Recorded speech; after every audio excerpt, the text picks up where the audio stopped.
tous et merci d'écouter ce nouveau PIFcast. C'est le dernier de l'année 2015 et aujourd'hui on a décidé de parler de Quentin Tarantino à l'occasion de la sortie début janvier en France de son nouveau film Les 8 salopards.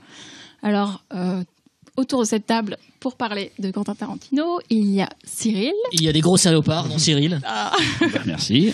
Je pas osé la faire, voilà. Laurent. Oui, Qui est là? c'est un petit salopard, mais salopard quand même. Qui est venu cette fois? Fausto. C'est moi. Salopard en chef. Bah ouais, je suis gros salopard, je veux bien, ouais. Et Xavier. Bonjour, salopard zen. Ah. Et le salopard muet est donc Jérôme, puisque c'est notre réalisateur. C'est lui le Salopard vrai gros technique. salopard, quoi. Et donc Véronique qui vient de parler. Qui est quoi, du coup? Qui est l'atout charme de cette podcast. Ah non, ça suffit, les atouts. C'est son grand truc, là. L'atout charme de ce festival. C'est une saloparde et puis c'est tout. Voilà, c'est Voilà, l'atout merci, biatch du merci. festival. à cause du- L'égalité, du- s'il vous plaît. Voilà. Bon alors, Quentin Tarantino, mais qui est un... Bah, Bah, on ne sait pas. Fin de Tarantino l'émission. est né en 1963. Bon, qui parle de lui en premier? Cyril. Cyril, il préfère Guy Ritchie, lui. Il préfère Guy Ritchie. pas les imitateurs, en fait. À la base, c'était un. À l'origine, on dit à l'origine, c'est mieux. Mais je te J'ai baise, une moi. super chiance. Je dis ce que je veux. Ouais. Donc on a la sortie de Hateful Eight qui arrive là, enfin le 8 salopard donc en janvier. On n'est pas tous à l'avoir vu autour de cette table, il y a juste vous trois, c'est-à-dire Xavier, Fausto, Laurent. Donc on va garder ça, je pense, à la fin pour le plat de résistance ou je sais pas comment on dit, ou le dessert. En plus, c'est un film, c'est un peu compliqué d'en parer sans trop spoiler. Donc, à mon avis, on va un peu marcher sur des œufs. D'accord. Pas faire d'Hamlet, comme Voilà. dans Shakespeare. D'Hamlet, pas mal ça. Ce que tu proposais en amorce de ce podcast, parce que je balance les coulisses, parce que je suis comme ça, moi je balance, j'offre à mon public ce qu'il veut entendre. C'est de le prendre de façon chronologique. Et je sais que tu voulais pas que je dise ça, mais je le dis quand même. C'était plutôt de parler de notre rapport à Tarantino et du coup, pourquoi pas parler du film qui nous a permis de connaître l'œuvre de Tarantino. Et voilà, donc les circonstances. Et après, bien sûr, forcément, on va parler de tous ces films. Voilà, on va parler de tout ce qu'il a pu faire. Mais voilà, c'était peut-être de commencer tout bêtement par qu'est-ce que Tarantino. Et j'ai envie de te dire, Véronique. Ah, moi? Raconte-nous ton rapport à Ouais. Tarantino. Ça va être vite fait. J'ai découvert Tarantino avec Pulp Fiction, que je n'ai pas vu en salle, mais à l'époque, j'en avais tellement entendu parler que j'avais vraiment très envie de le voir. Donc j'ai réussi à le voir par d'autres moyens à l'époque, mais c'est-à-dire quand il est sorti en VHS. Et en fait, j'avoue que vu le battage qu'il y avait eu autour, j'étais un peu déçue. Mais bon, C'est voilà, bon, ça. c'est la honte. Donc voilà. C'est pas la honte. Attends, C'est à cause du Chacun battage ses goûts. de Cannes, la Palme d'Or, ou c'était Ouais, les cinéphiles qui et s'extasiaient puis, devant ouais, et puis les gens qui allaient le voir 10 fois au ciné à l'époque, si on voulait revoir un film, il fallait y retourner au cinéma. il y avait C'était la loose. C'était Il y a eu ça, il y a eu des mecs qui ont 1994. été voir 10 fois Pulp Fiction au ciné. En Ouais. tout cas, Véronique, on connaît ouais. en tout cas. Bah, Ah en ouais. tout cas, je connais au moins Toi, un. t'avais au moins, tu avais des amis vraiment cinéphiles. Hein, parce Ouais. que... Ou alors ils habitaient dans le cinéma, ou ils travaillaient dans le cinéma, donc ils pouvaient facilement y aller. Moi où j'habitais, on allait voir 10 fois Taxi 1 au cinéma. En fait. Ah oui, mais toi, t'es Nice, toi, à la base. Ce qui est marrant, c'est qu'aujourd'hui, dire qu'on allait 10 fois voir 10 fois un Tarantino, c'est pas forcément une preuve de cinéphilie. Maintenant. Comment ça? Puis aujourd'hui, non, parce que comme il est un petit peu rentré dans une espèce de figure de parodie de la cinéphilie pour toute une partie. Wow, Il c'est énerve fort, beaucoup de ça, monde c'est- maintenant. C'est énervant. Je n'en fais Tu pas pousses le partie, bouchon mais- un peu loin, Voilà. monsieur. Oui, là, Et toi, c'est- Laurent, alors C'est toi la parodie de cinéphile. Bah moi j'étais parmi ceux qui l'ont vu en salle, je crois que c'est la semaine de sa sortie, pas forcément guidé par le buzz cannois parce qu'à cette époque je suivais pas trop Cannes, je n'avais un peu rien à faire. Je disais je disais rebelle. pas première, je disais pas grand chose. Lorenzo Lamas. J'allais juste voir les films et j'y suis allé avec une copine parce qu'on avait bien aimé l'affiche et j'en suis ressorti j'ai vu tout le film. Michel, si tu m'écoutes, parce qu'elle s'appelle Michel, tu sais qu'il ne s'est rien passé. On apprend des choses sur Laurent. Michel, il m'a bien pris dans les toilettes du cinéma. J'ai adoré Je le crois film. même que c'était un UGC à Montparnasse, donc les Michel, toilettes je s'en me rappelle souviennent. encore ton chiffre. Et putain, je sens que cette émission est très mal barrée, excusez-nous. Et donc voilà, j'en suis sorti assez étonné. Oui, c'est un film qu'on avait un peu jamais vu, en tout cas quand on n'avait pas non plus une cinéphilie extrêmement pointue, comme j'avais non pas une cinophilie. Une syphilis. Très pointu. Je l'ai chopé ce jour-là dans les toilettes. Michel. Avec Michel. Michel était En plein plus, il y a des d'herpès. chances que Michel écoute, alors je suis vraiment désolé. Et Ça fait 501 personnes, donc on compte en voilà. Michel. Et non, et du coup, voilà, assez étonné par la structure, la nature très verbeuse aussi, et limite théâtrale du film, mais en même temps qui reste complètement cinématographique par la dimension des personnages et justement le fait que la narration les imbrique d'une façon qui ne peut être que cinématographique, en tout cas pas du tout théâtrale. Donc non, c'était très étonnant. J'étais assez déstabilisé en fait. Donc, toi, comme Véronique, vous n'avez pas vu à l'époque. Réservoir Dogs, non, je l'ai vu après. En VHS. Qui l'a vu avant Xavier, toi, tu as découvert comment Tarantino? Oula, alors moi, c'était grâce à Canal+. Ah. Et oui, émission de cinéma, je ne sais plus qui la présentait. Et en fait, il y avait une interview de Tarantino où il revenait sur une certaine affaire à l'époque de Reservoir Dogs. Et il envoyait un bonjour très sympathique à Ringo Lam à propos de la fameuse... C'est quoi cette affaire? Le Mexican standoff à la fin de Reservoir Dogs, et même une bonne partie du scénario de Reservoir Dogs. Non, franchement, les 30 dernières minutes de Reservoir Dogs, non. De City on Fire, c'est Reservoir Dogs. Voilà. C'est vraiment Reservoir Dogs. Et c'est un film hongkongais forcément moins connu en Occident surtout à l'époque et tout, quoi. Et effectivement, le film il est très ressemblant, voilà, quoi. En fait, j'ai vu City on Fire après, effectivement, j'ai fait quand même. Oui, voilà. Il a plagié, Quentin Tarantino a plagié ce film-là? Oui et non, parce que c'est vrai que c'est pas Il l'a samplé. Ouais, samplé. Il peut pas savoir ce que c'est que ce film. Il peut pas ne pas le savoir. Non, mais c'est évident. Tout. C'est quand tu regardes les deux, c'est évident qu'il avait vu City on Fire. Après, l'ambiance c'est pas du tout la même, quoi. City on Fire, c'est vraiment tragique. Voilà, le mec intégré, c'est vraiment. Voilà, City on Fire, c'est vraiment très dur, très sombre, et du coup, Reservoir Dogs, c'est un peu autre chose. Et du coup, j'étais assez fasciné de voir ce réalisateur qui était juste en train de dire à Ringo Lam, mais va te faire enculer, mec. Tu fais ok, bah toi j'ai regardé ton film. Et là après deuxième étonnement, c'est quand j'ai commencé à voir ce film, c'était ces 5 minutes de dialogue, peut-être même un peu plus là dans le restaurant. Sur le tips. Sur le tips, et j'ai trouvé ça mortel. Je me suis dit mais ça ne raconte rien, ça ne veut rien dire, et le mec il tient comme ça pendant 5-6 minutes sur ce dialogue. Et sur Madonna. C'est peut-être pour ça en fait que j'ai kiffé, je pense. Oui, surtout, je suis grand fan de Madonna. Ça permet de connaître tous les personnages et de savoir un peu leur caractère juste avec. Oui, mais voilà. Voilà, c'est une touche que j'ai vraiment beaucoup aimée chez Tarantino. Surtout que ça en dit long en fait, quelqu'un qui laisse un pourboire ou pas. En dit long. Donc ça en dit long, comme tu dis, sur les personnages. Non, parce que c'est ce que je dis là en fait, au lieu de rigoler parce que tu viens de faire une blague, parce que vous voyez pas sa tête, mais en fait il est tellement content d'avoir dit Andy Lau, hein, alors que c'est important, notamment concernant le personnage de Steve Buscemi, donc qui s'insurge concernant justement le fait de laisser du pourboire à une meuf, enfin à une serveuse. Ça aurait pu être un serveur, ça aurait été la même chose. Du coup, toi aussi, moi, je n'ai pas été voir ce film avec Michel, donc Pulp Fiction, en tout cas, c'est le premier film que j'ai découvert. Je crois que je suis le plus jeune autour de cette table. Donc, pas de beaucoup. Oui. Pas de beaucoup. En tout cas, j'ai vu Pulp Fiction quand j'avais 11 ans. Et je l'ai vu à Cannes. Je l'ai pas du tout vu au festival. Je l'ai vu en fait quand il est sorti en salle. Il s'avérait que j'étais à Cannes à ce moment-là et j'ai été le voir au cinéma des Arcades, que tu connais, oui. Cyril. Donc c'était l'exploitation tout à fait. Non, parce que les Arcades, c'est là où c'est le film du marché en fait à Cannes. Ouais, voilà. Donc c'est un cinéma de la rue d'Antibes et j'ai été le voir avec l'un de mes frangins. J'ai pas tout compris, mais je sais que j'ai adoré, mais à un point tellement furieux qu'en sortant, j'ai été acheter le scénario qui était sorti en livre. La novélisation, comment on dit, c'était vraiment, il y avait vraiment les dialogues en D'accord. fait. Et je sais plus qui avait sorti ça d'ailleurs. Et c'est pas les cahiers parce qu'ils sortaient régulièrement. Non, c'était pas les cahiers du cinéma, ça c'est sûr.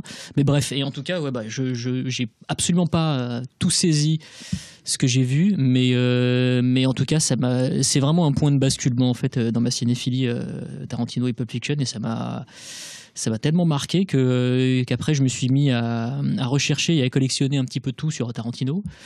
Et dès que le net est apparu, j'allais sur des sites de fans de Tarantino en anglais, j'imprimais des feuilles là, comme des feuilles volantes qu'on a sur notre bureau que vous voyez pas, et j'agrafais tout ça, etc. Et donc j'avais une espèce de pressbook Tarantino. Enfin, on apprend des choses. Non, mais c'était vraiment, je crois que ça a été le premier cinéaste en fait dont j'ai été fan. Oui, et donc tu t'es intéressé à sa filmographie, à comprendre ce qu'il faisait. Exactement. Et, tout, voilà. Et donc du coup après. Se construit d'ailleurs. Ouais, exactement. Et après en fait. Cinéphile avant ou c'est même carrément ce qu'il y a. Non, j'étais pas. Enfin, j'étais cinéphile, c'est un gros mot. En tout cas, j'étais suffisamment intéressé par le cinéma à 11 balais pour aller voir un film de Tarantino, ce qui me semblait pas trop mal. Après, de là à dire que j'étais cinéphile, non, pas vraiment quoi. En revanche, je me suis mis à éplucher les listes de films en fait qu'il évoquait en interview. Et il y a même un bouquin un bouquin français sur Tarantino dont j'ai oublié le nom, Fils de Pulp, je crois, ça s'appelait comme ça, où à la fin il y a la liste de ses films favoris de tous les temps, et je me souviens que je cherchais du coup à mater tous ces films, et à l'époque, c'est des cures, hein. Et à l'époque c'était pas simple, mais on pouvait quand même avoir 2-3 trucs même un peu plus en cassette vidéo, mais ouais, en tout cas j'ai un rapport très affectif vis-à-vis de ce mec, voilà, comme beaucoup d'autres gens, je pense. D'ailleurs, le fait que la découverte de son cinéma et de ses goûts, de ses influences, t'es poussé à aller voir vers d'autres films, c'est, je trouve, une des grandes qualités de Tarantino. Aussi bien quand il s'exprime en interview que quand il sort des films. Par exemple, quand il a sorti Kill Bill, il y a eu un engouement pour la Shaw Brothers, et d'ailleurs ça a fait ressortir les films de la Shaw Brothers en DVD à Hong Kong et puis plus tard en France. Avant, avec Jackie Brown, ça fait pareil pour la Blaxploitation. Il n'hésite pas à dire d'où viennent il cherche pas derrière la fin, il dit ouais, j'ai ça. Oui, il relance l'intérêt. Il donne aux gens les noms des films et tout. Et il ramène à la mode des courants que nous on aime depuis toujours, mais que d'autres personnes pouvaient ignorer ou alors regarder un peu de haut. Et leur redonne une certaine prestance aux yeux de beaucoup, et ça, je trouve que c'est quelque chose d'assez génial, et c'est rare. Il y a assez peu de cinéastes qui sont capables de faire ça, quoi. Ouais, c'est ça. Non, mais un film comme Rolling Thunder, par exemple, je veux dire, qui en aurait entendu parler avant que Tarantino l'évoque? Enfin, en tout cas, non, je dis pas que des gens ne l'avaient pas vu avant que Tarantino en parle, mais en tout cas, est-ce que le film aurait ce statut culte aujourd'hui si Tarantino n'avait pas utilisé le nom de Rolling Thunder? Point aussi, quand il a fait tout à fait, la mort, il a fait un exemple, et beaucoup de gens l'ont ressorti en collector du coup et tout. Et juste, ça me fait marrer, c'est qu'en fait, si tu étais un peu malin, et tu pourrais dire que tu as vu le film à Cannes à l'époque. Mode, si tu dis pas les périodes et tout, j'ai vu le film à Cannes et tout. Il est sorti, il me semble, pas très très longtemps après sa présentation au festival. En France, il est sorti en 94. Il est sorti l'année de. Donc, il a profité de l'engouement. Il est sorti au début. D'été, je crois. Ouais, je crois. Ouais. En tout cas, je sais que s'il y a peut-être un truc qui m'avait chauffé à aller le voir, c'était que le film avait la réputation d'être très violent. Et à l'époque, c'était un peu le truc qui me faisait un peu bander et qui m'excitait. Donc du coup, je m'attendais à voir un truc vraiment super gore, quoi. C'est marrant que tu dis ça parce que moi, quand j'ai découvert Tarantino, c'était un peu à cause de ça. Alors là-bas, je voulais faire le malin, se dire ouais, j'ai découvert grâce à son premier court-métrage et tout, parce que j'étais cinéphile, il me l'avait montré et tout. Bon, on va passer cette blague parce que finalement, elle est pas très drôle. Tu veux dire que c'était un SDF C'était un SDF, et limite il m'a dit viens, je vais te montrer mon film et tout dans un magasin et tout. Je lui ai dit non, écoute, j'ai pas le temps, là j'ai des VHS, laisse-moi tranquille. Non, c'est un peu un mélange de ce qu'a fait d'ailleurs Xavier, parce que moi à l'époque ma cinéphilie, je l'ai construit avec Canal+ et les vidéoclubs, et à l'époque j'étais très bébête, dès qu'un film était rouge ou orange dans Canal+ sur le magazine qu'on recevait les films, je voulais tout prix voir ce film là. J'ai vu plein de films d'horreur ou des films c'est comme ça que j'ai vu Les Incorruptibles. Voilà, c'est grâce à cette classification, donc merci encore les gens de Canal+ d'avoir fait ça. À la base c'est pour nous protéger, finalement ça nous donne une idée, voilà. Comme tous les classements de censure, t'as envie de voir les trucs surtout, les plus. Il y avait eu un papier, je me souviens, qui m'avait marqué par rapport à la violence chez Canal+, et c'était par rapport à Bad Lieutenant et Reservoir Dog, qui avait été apparemment fustigé par les lecteurs de Canal. Et il y avait une sorte de courrier des lecteurs dans le magazine Canal+, et ils disaient ouais, ces films sont violents, machin et tout. Et il y avait les photos de Reservoir Dog avec les mecs en sang et tout. Je me suis dit, putain, ça a l'air cool et tout. Du coup, je l'avais pas vu sur Canal+, je l'avais loué après. Mais c'était grâce au magazine Canal+, et donc grâce à Canal+, que j'ai voulu voir le film. Et donc j'ai vu d'abord moi Reservoir Dog, et je trouve ça vraiment cool à l'époque. Et quand Pulp Fiction est sorti, effectivement, qu'il y a eu l'engouement, qu'il y a eu tout ça et tout, et effectivement la promesse d'un film violent, c'est ça qui m'avait pas mal attiré, quoi. Et puis surtout, c'était la même année, et là je me souviens, j'avais été super frustré parce que autant j'avais pu rentrer pour Pulp Fiction sans avoir l'âge, mais bon, ça passait encore. Autant la même année, il y avait aussi Tueur Né. Oui. Scénarisé par Tarantino et qui était précédé d'un buzz hautement sulfureux, et là en revanche j'avais pas pu rentrer comme un gros naze.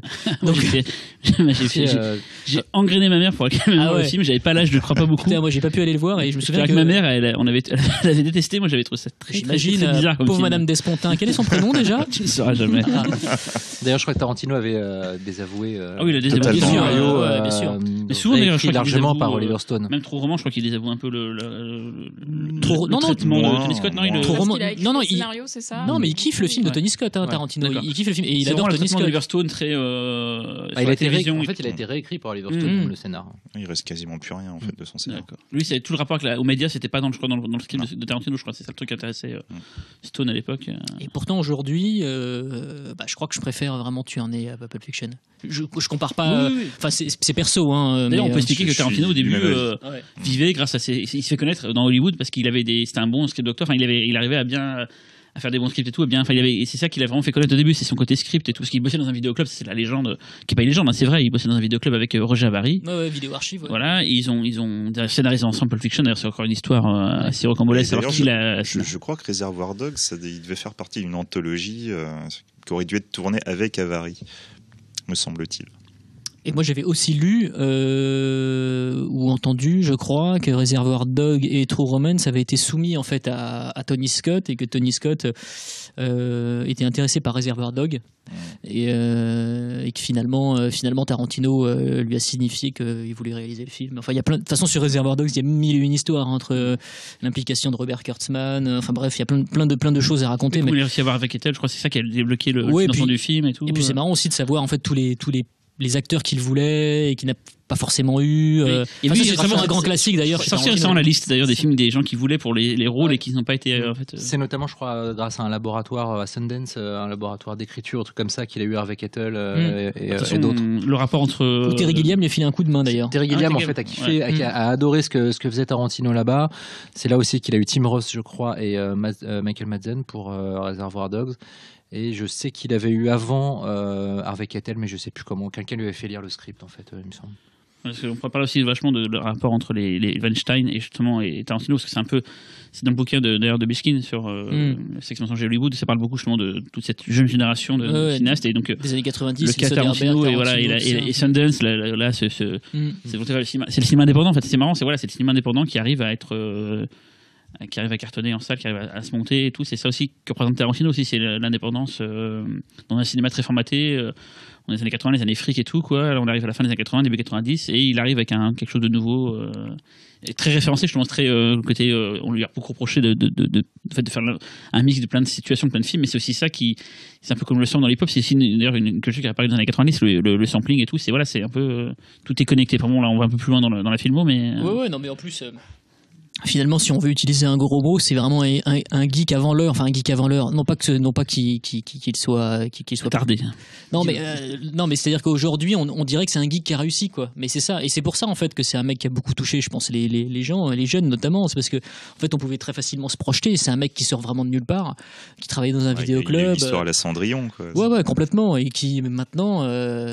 Tourne avec les plus grosses stars hollywoodiennes qui justement arrive à être présent dans les festivals A du monde entier, enfin même dans le festival A puisqu'il n'est qu'à Cannes ou alors il est nulle part ailleurs, c'est soit Cannes soit rien. Il est président à Venise aussi, je crois, l'année où il a récompensé le film de son ex c'est mégalo. Non, Sofia Coppola. Non. Il était à Venise à ce moment-là. Je sais qu'il est déjà venu à Venise notamment pour présenter les copies restaurées, tout ça, etc. Il était président du jury. C'est l'année où Sofia Coppola a gagné pour je ne sais plus quel film. Et si, je crois, ouais. Et il lui a été reproché justement d'avoir récompensé son ex et également aussi des potes, parce que je crois qu'il y a aussi Alex de la Iglesia et un autre pote de Tarantino qui ont eu des prix cette année-là. Enfin, il a été très critiqué. Parce qu'il avait été président du jury quand Michael Moore avait gagné le prix pour Fahrenheit. Il avait été critiqué puisque Miramax distribuue Fahrenheit et qu'on avait beaucoup dit que c'était un prix et politique et favoritisme envers Miramax. Enfin, après un prix politique à Cannes, c'est pas comme si c'était la première fois, quoi. Non. Puis Tarantino est politique aussi en plus, donc mais. Et de plus en plus d'ailleurs. Oui. Je voudrais revenir sur juste Reservoir Dogs et le génie du film, qui est de t'as pas de thune, tu dois montrer un hold-up et du coup l'intelligence c'est de montrer justement les résultantes du hold-up et les enjeux d'avant, un tout petit peu avant, mais surtout ce qui se passera après et c'est en plus un coup de génie. Ça a en plus posé la base de son cinéma. Oui, la structuration des scénarios en volets découpés, voilà, c'est. Un film de casse sans casse, quoi, en fait. Et qui pourtant n'est pas relou, quoi. Ouais, et puis qui. C'est un cache-misère de ne pas montrer le moment fort du film. Voir il y a une bataille là et vous ne la verrez pas, mais il y a une bataille qui tue devant nous. Là, au contraire, on s'en fout, on fait du casse. Ce qui est intéressant, c'est les relations entre les personnages et qui est cette taupe. Mais du coup, est-ce que d'après vous, c'est son réseau qu'il avait déjà à Hollywood qui lui a permis de sortir ce film-là, Reservoir Dogs, et d'avoir un succès, une visibilité vis-à-vis du public? Je pense qu'il s'est construit un réseau, mais ce réseau-là, il s'est vraiment construit à la force du poignet, quoi. C'est-à-dire que c'est par le avec Reservoir Dogs. Ouais, puis c'est avec c'est ses talents d'écriture, son talent d'écriture, pardon, qui lui a ouvert des portes, en fait. Il faut dire qu'il a un talent d'écriture vraiment assez unique. En fait. Il est arrivé au bon moment aussi. C'est-à-dire je pense qu'il a rencontré vraiment les bons producteurs au bon moment. Et c'est ce qui lui a permis de pouvoir avoir cette complicité avec les Weinstein et de pouvoir faire grosso modo ce qu'il voulait, quoi. Tu vois le casting de Pulp Fiction, tu te rends compte qu'il a quand même eu Bruce Willis au moment où Bruce Willis était au plus haut, on va dire. Et c'est pas comme si t'as Bruce Willis maintenant où tu as juste un peu d'argent et d'alcool et c'est bon, tu l'as. Quoi. Là, à l'époque, c'était quand même beaucoup plus compliqué d'avoir Bruce Willis. Il avait comme ça. Bon, Au contraire, Travolta était voilà, le plus bas. Travolta il a eu cette grande période aussi, c'est de faire ressortir des entre guillemets has-been comme Robert Foster sur Jackie Brown ou Pam Grier ou justement Travolta sur Pulp Fiction. Il a aussi cette intelligence des fois dans le casting de trouver les bonnes personnes et de leur donner. Tu vois, par exemple, Christophe Waltz, on verra vachement dans le temps. C'est un gars dont personne connaissait l'existence. Avant, et je défie quiconque de dire qu'il connaissait ce gars-là avant Inglourious Bastard. Et il arrive à comme ça à faire émerger des acteurs et tout. Et c'est pas donné à tout le monde. Après, c'est des beaux rôles qu'il leur donne, bien écrits et tout, mais il n'y a pas que ça, quoi. D'ailleurs, je suis très content que dans The Hateful Eight, il donne un excellent rôle à un grand acteur méconnu qui est Walton Goggins. Qui a une tête très stéréotypée de gros redneck, donc c'est difficile pour lui d'avoir des rôles un petit peu originaux. Est-ce que c'est lui qui joue dans The Shield? Tout à fait. Voilà. Oui, et aussi qui joue le travesti dans le Travaux dans Sons of Anarchy. Et là, dans The Hateful Eight, le mec il explose, mais littéralement, mais on en reparlera. D'accord. Peut-être. Je crois que c'était un spoil. Il n'y a pas des gens qui explosent dans The Hateful Eight, il y a des parties de gens qui explosent. Mais du coup, et par rapport aux thématiques, justement, tu dis qu'il a une certaine liberté que les Weinstein lui laissent. Est-ce qu'il travaille encore avec eux? Je sais pas, mais c'est quand même. Je pense qu'il travaillera toujours avec eux. Ouais. Il arrive. Comment est-ce qu'il arrive ça, c'est parce qu'ils ont le même dealer de coke, je pense. toucher un aussi large public avec quand même parce que là, vous parlez de ces références qui sont hyper geeks et hyper pointues. Ouais, mais c'est la force de son cinéma. C'est en même temps d'avoir des références qui sont très cinéphiles. Parfois, d'ailleurs, c'est des références qui sont grand public. Enfin, en tout cas, pour les spectateurs américains, je pense qu'il y a certains titres auxquels il fait référence qui sont quand même connus du grand public, mais pas forcément des titres, mais des genres, des univers qui sont familiers aux gens. Sa grande force, en fait, c'est d'arriver à travers son écriture, en fait, à finalement avoir une narration quasiment universelle, quoi. Et puis ses acteurs, ça, on parlait justement, le casting est très important. Et la musique surtout, combien des compilations de musique de Tarantino, on entend après combien de morceaux il a remis au bout du jour. Tu parlais de Taxi tout à l'heure, mais en fait Taxi. Oui, je sais. J'y ai pensé après. VO Taxi, elle est mortelle. Non, mais je veux dire que voilà, c'est aussi un truc, il arrive tu me plais, mais t'exagères. Qu'est-ce que vous racontez? Voilà, il a. Dave Bond. Soit par les scénarios, les acteurs, par la musique, par les références. Enfin, voilà, il arrive à faire des. Et ça pourrait ne pas marcher. Mais c'est toujours très digéré ce qu'il fait, quoi. C'est quelqu'un qui n'a jamais vu les films dont s'inspire Tarantino arrive parfaitement à suivre le film. Limite, tu vois la musique de Across the 110th Street qui sert dans l'ouverture de Jackie Brown. Quand t'as jamais vu le film d'origine, tu dis putain, elle est faite pour le Jackie Brown. En fait, tu dis pas qu'elle est faite pour l'autre film. Et pourtant, elle porte le nom de l'autre film. Et carrément, c'est la musique qui porte le nom de l'autre film. Et elle est parfaite à ce moment-là. Et tu te dis, il y a pas d'autre moyen. Voilà, il arrive toujours à. C'est dommage qu'on n'ait pas d'argent pour passer des morceaux musicaux. Ouais. Ce serait pas mal là, de passer. Par SoundCloud. Donc Laurent peut chanter, il l'a fait tout à l'heure. Quoi, 110th Street. Voilà. Mais oui, mais c'est ce qui est assez génial chez Tarantino, c'est cette faculté de régurgiter des choses qui viennent de sa culture et de ses coups de cœur, mais sans jamais les régurgiter bêtement, toujours les utiliser pour enrichir l'histoire qu'il a envie de raconter et ses personnages, parce que au contraire d'à peu près tous les réalisateurs qui sont extrêmement référentiels, lui, il a d'abord une histoire et des personnages à raconter, qu'il enrichit ensuite avec ses références, et c'est ce qui fait toute la différence. Et du quotidien, quand il fait des monologues sur les hamburgers dans Pulp Fiction, ça m'a touché, ça. Ça, j'avoue que. J'avoue quand même, il dit merde. T'as rien que d'en reparler, ça me donne faim. Voilà, c'est toujours avec de l'anodin qui crée du comparateur de Reservoir Dogs, les mecs à table et qui parlent du tips et tout. Voilà, c'est toujours avec de l'anodin, il arrive à créer. C'est ça peut-être qu'il les rend très humains, les personnages. C'est des personnages extraordinaires qui sont finalement très ordinaires, quoi. Enfin, il arrive. Le pinacle de ça, c'est la fin de Kill Bill 2, quand on découvre enfin Bill, ce personnage qu'on a passé un film et demi à construire comme quelqu'un de mythique, et qui en fait est un papy qui fait les sandwichs au beurre de cacahuètes et qui parle de super-héros. Et ça c'est tout le ciné de Tarantino. C'est tout le ciné de Tarantino, pour moi, il est dans ce personnage. Ouais, c'est ça. Qui est magnifique. Le geste futile qui, quelque part, pour ceux qui aiment, c'est très Melville, je trouve. Et surtout, Tarantino, il a mis un truc qui nous parle, et on en a parlé un peu tout à l'heure, c'est qu'il a pas lésiné sur la violence. C'est pas dans le sens où la violence c'est cool, mais t'es un gros sadique, toi. Les burgers et la violence. C'est pas des films mainstream, et pourtant c'est des films mainstream. Un burger qui se fait défoncer. Ça fait partie de l'esthétique. Et il a souvent été critiqué, et souvent il se prend la tête avec les journalistes et tout là-dessus. Il dit mais pourquoi il y a de la violence dans vos films? Il fait parce que c'est comme ça, j'ai pas à me justifier, je mets la violence dans mes films parce que j'aime ça. La Horde Sauvage, personne n'a fait chez Peckinpah, peut-être si à l'époque, si on l'a fait chez l'époque avec la fin de la Horde Sauvage, mais voilà, il dit que ça fait partie, c'est comme ça et tout. La grosse différence, c'est que Peckinpah utilisait la violence et les ralentis Alors, d'un point de vue moral, c'est-à-dire que lui voulait montrer à quel point la violence était douloureuse et donc la montre au ralenti pour qu'on en voit tous les détails. Le manque de peau, ça l'a rendue encore plus belle et encore plus séduisante et moins douloureuse. Tarantino, en revanche, lui, il n'a pas d'excuse morale. Il met de la violence parce que. Parce qu'il kiffe, quoi. Enfin, quoique ça lui arrivait d'utiliser la morale, quand même, la violence d'un point de vue moral, mais globalement, il la met parce qu'il aime la violence cinématographique, parce qu'il a grandi avec des films qui la rendaient excitante. C'est une violence pop, quoi. C'est Voilà. une violence de cinéma d'exploitation, en fait. Non, mais Il y a qu'à voir dans Reservoir Dogs la scène de l'oreille, c'est avec de la musique rigolote. Il y a C'est un ça qui a côté. dérangé à l'époque. Hein. Ouais. C'est vraiment en Le fait décalage. l'association, effectivement, ce décalage entre une violence graphique extrême et dit ça une pas, chanson très entraînante, quoi. Donc, même, il y a- ah, voilà, on si va vous chanter, regardez, on va interpréter tous les tubes. si vous regardez les scènes de violence dans Tarantino, dans beaucoup de films, vous remarquerez que la lumière, c'est la même. Une lumière qui est vraiment écrasante et qui, du coup, donne une sorte un petit peu de flou. Enfin, il y a quelque chose de très film érotique, quelque part. C'est pas faux. Ouais. Mm. Ah ouais. Oh putain, tu nous as soufflé. Et alors, Jackie Brown, c'est un peu pour beaucoup le. C'est le meilleur. Ouais, moi c'est le plus beau. c'est mon meilleur, mais c'est le film un peu plus, le film qui a un peu genre un côté la maturité. sérieux, à la maturité avec des grands guillemets merdiques. Mais il a raison, Laurent, c'est un peu le film qui a, les gens diraient quand même, c'est un auteur, machin et tout, là. Mais c'est vrai que c'est un peu le film quand même. Et pourtant le film est très long, hein. Je sais qu'il est très verbeux, il y en a plein qui accrochent pas, mais. Qu'est-ce qui fait dire ça aux gens? Bah alors je sais pas, moi personnellement c'est vrai que c'est mon film C'est préféré. ça, mais c'est ça, cherche pas, c'est ça.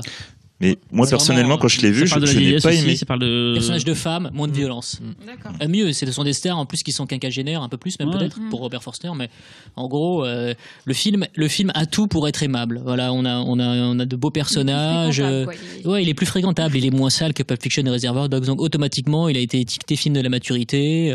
Voilà, c'est un peu moins fou, c'est un peu moins perché, et par conséquent, bah, c'est plus sage, c'est plus réfléchi, c'est mieux. Enfin, moi, c'est mon film préféré de Tarantino aussi, mais en revanche, pour moi, c'est pas du tout un film qui constitue une cassure dans sa filmographie. Hein. Non, et pareil des acteurs, et Michael Keaton qui l'a repris aussi dans un rôle à contre-emploi. Tellement excellent Michael Keaton, mais surtout il a su donner l'un des meilleurs rôles à Robert De Niro qui était Oui, une sorte de- voilà, c'est peut-être un de ses derniers grands rôles, Malheureusement quoi. un peu prémonitoire du reste de sa carrière, c'est-à-dire un petit peu endormi. Parce que ce rôle est tellement génial, quoi. Puis cette scène de levrette, Ah oui, tu veux baiser, ouais. Moi, je me souviens que quand j'avais été voir Jackie Brown, alors bon, je n'avais pas aimé le film, et l'une des raisons pour lesquelles je n'avais pas aimé le film, c'était justement De Niro, parce qu'à l'époque, je m'attendais à du De Ouais, Niro, ouais. voilà quoi. C'était juste après Hit en plus. Oui, voilà. Mm. Et du coup, voir De Niro en train de fumer des pétards, enfin se taper un bang comme ça, quasi tout le long du film. Ah oui, c'est un peu le j'étais Jude pas prêt à de ça, Big quoi. Lebowski, quoi. C'est un peu le mec qui est toujours un peu à l'ouest, et il y a qu'à voir la réaction quand il a avec quand il la bute dans le parking. Il y a un côté Ouais, très justement, la voilà. scène du parking, moi, m'a tué, quoi. C'est ce qui le rend J'ai inquiétant, le pleuré personnage, de- par ailleurs. Hein. C'est le ce qui côté est- ouais, d'un seul coup ça peut partir. Ah ouais, et tout, tu sens en fait, parce que c'est un mec auquel tu t'attaches vachement en fait tout du long. C'est une espèce de loser comme ça, un peu cool, qui bouge pas son cul de son canapé. Je pensais que c'est le Brad Pitt de True Romance. Romance, ouais. Ouais. Qui a vieilli, en fait. Ouais, c'est vrai que si on est là, si on parle de Tarantino verse, Voilà. effectivement, ça pourrait être ça. Tout à fait. Lui. Mais effectivement, la scène du parking à la Rashomon là, avec les points de vue, là, on se dit que le personnage finalement, il est pas du tout sympathique, quoi. C'est ça. Et du coup, on n'a pas trop parlé de Pulp Fiction, on en a parlé d'un point de vue de. Oh, pas besoin. Palme d'Or. Palme d'Or, voilà. Non, mais. Remise par Clint Eastwood, ce qui est quand même assez intéressant. Oui, c'est quand même classe. Mais c'est vrai que ce film, il est quand même assez dingue, quand même. Les multiples histoires qui pourtant prennent un sens au fur et à mesure. Enfin, c'est pas lui qui a inventé ça, mais il y a quelque chose. Ouais, tu parlais tout à l'heure de Rashomon. Il aime bien ça aussi, le côté tu vas reprendre un contexte d'une histoire, de ce que tu as vu, mais le point de vue différent va quand même te faire changer. Ça, c'est pas lui qui l'a inventé, mais il arrive tellement à bien le faire, c'est tellement intégré. La scène d'ouverture de Pulp Fiction, en fait, elle est anodine, en fin de compte, mais finalement, elle est importante par rapport au reste du film. Enfin, il y a tellement de trucs. Bah, en pas Pulp Fiction, t'enlèves une scène, le film se casse la gueule. C'est Laquelle Surtout pas la scène de sodomie, en tout cas. non, mais non. La crampe, bordel. Il a quand même créé le personnage de la crampe. Ah ouais, non, mais de toute façon, après, franchement, on est tous d'accord pour dire que c'est un formidable créateur de personnages et qu'il n'y a pas un personnage d'un de ses films, en fait, qui n'est pas rentré au panthéon des personnages cultes du cinéma, quoi. Si, le black français dans Inglourious Bastards qui joue très mal. Ah oui, c'est lui, vrai. Ouais. Oh, c'est un détail. Et Mélanie Non. Ah oui. Toi, c'est Mélanie Laurent. Non, elle est pas mal dans le film. Mais par contre, Non, c'est vrai acteur black qu'Inglorious, est c'est une peut-être son catastrophe. film le plus faible, ouais. pour faire un peu un bond dans le temps là. C'est mais- peut-être celui le plus contrasté, on va dire, entre des grands hauts, des hauts très hauts et des bas. C'est peut-être ça le problème. Le de film commence façon- très très fort et après il n'arrive jamais à... Même si pour trouver moi ce c'est niveau. Django le moins réussi, on va dire. Même, Ça veut dire ça, que a là-dessus, je décrit suis parce d'accord que avec c'était toi. Inglorious après Django, ça veut dire que 8 salopards. ouais, non, il est remonté. Ah, Mais ce qui est Il est marrant, remonté c'est très haut. justement, c'est quelqu'un qui arrive toujours à trouver le bon équilibre tonal, je trouve, dans ses ruptures. Et là, avec Inglorious, je suis d'accord, moi, le début m'avait vraiment scotché. Et alors, non pas que je m'attendais à quelque chose de particulièrement sérieux, mais je m'attendais pas non plus à une pantalonnade pareille, quoi. Et après, on a pas mal parlé aussi de l'aspect théorique du film, autour du fait que, voilà, finalement, il racontait l'histoire à sa façon, et enfin, à sa façon. Et Il refait l'histoire surtout. Il refait l'histoire, Ouais. pardon, non pas y raconter, merci Cyril, mais en même temps, cet aspect théorique-là, moi, m'a pas du tout excité, quoi. Enfin, ça m'a pas. Non, Ça m'a pas non plus choqué, en fait, la polémique. Moi, quand j'ai vu Non, le moi ça film- m'a pas choqué, mais en Ouais. fait le truc c'est que je sais qu'il y avait beaucoup de gens qui ont aimé cet aspect-là en fait, et moi c'est pas un truc qui m'a particulièrement stimulé quoi.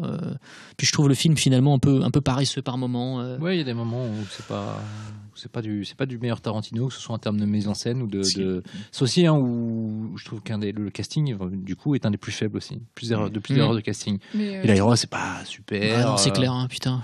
mais en plus, Inglourious Bastard arrive après Kill Bill volume 1 et 2 et Boulevard de la Mort.